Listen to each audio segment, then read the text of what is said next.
EPAWA meteorologist Bobby Martich here with your outlook for November 29th, 2018. We're going to have a partly to mostly sunny day today. A little breezy early on, but then we'll have the winds die down considerably as high pressure moves in behind it. So we're more likely to see partly cloudy skies early on.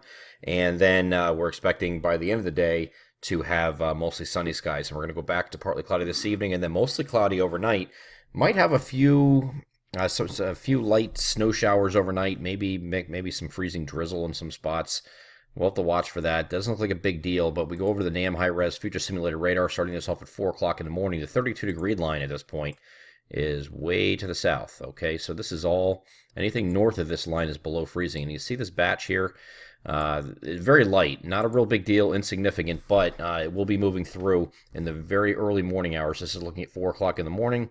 And then it moves quickly eastward. Here's 6, here's 7, and then that's out of here. But so it could provide some tricky spots here early on. It's below 32 at 7 a.m. All the way up to just south of the Lehigh Valley and to about Harrisburg. So just have to keep an eye on this. Doesn't look like a big deal, but something just to keep in mind in the early morning commute on Friday. After that point, we have some showers that are going to move through during the afternoon.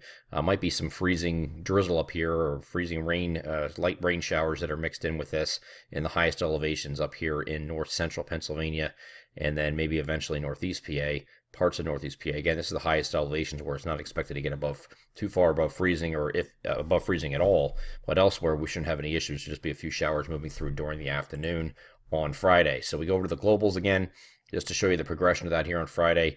Here's what it's showing. Now this is showing snow, the blue for snow and some pinks on here for some freezing rain up here again. This is highest elevations elsewhere. Very light showers, not a real big deal, and just barely watch the ground in a lot of cases. So going forward from this point, we'll get into the next system. On Saturday, we get stay mostly cloudy on Friday night. Saturday, we're going to have cloudy skies in the morning, and then we have rain moving in during the afternoon and evening. This is not looking like a heavy rain producer at the moment, but we'll continue to watch it. It looks like more showery type stuff, and that's going to be, again, Saturday afternoon, Saturday evening, and overnight.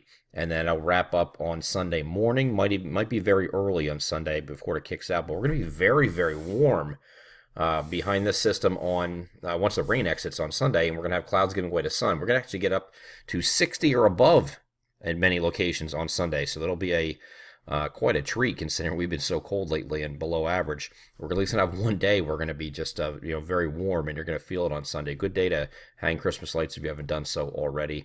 Obviously favoring late after the afternoon after these showers move away. And then we get into Monday. We're going to have a cold front move through the region, but it's going to be a dry front.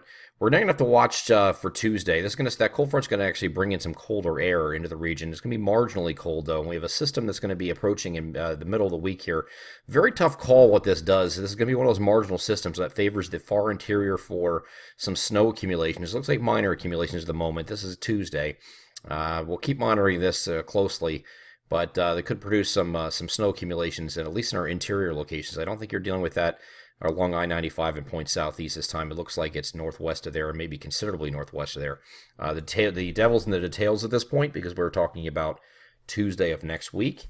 But it's something that we're definitely going to keep an eye on. And then we have another system actually beyond this that we're going to be watching around December 8th, 9th time frame. That could be another bigger system. And that could be also wintry. We're expecting the December 5th or thereabout through the 11th to be a below average period. So any kind of systems that come in during that period. This first one's marginal. This is coming in a little bit early, right around the 4th, which is next Tuesday. So it's not quite in that really cold air yet.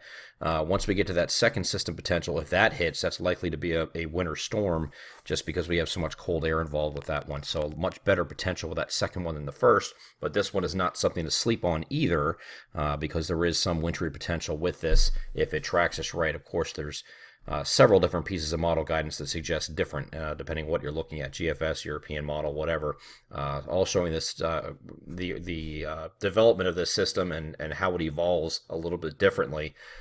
So we're a long way to go out of this. Could miss altogether yet too. So again, we're looking at this next Tuesday, Wednesday. We do have another 7-day forecast, but if you see rain/snow on Tuesday in the local forecast. That's why. It's because of this system right here. More concerned about the system behind it, but let's get through this one first. EPAWA meteorologist Bobby Marchus, that is your outlook for November 29th, 2018. Have a great Thursday.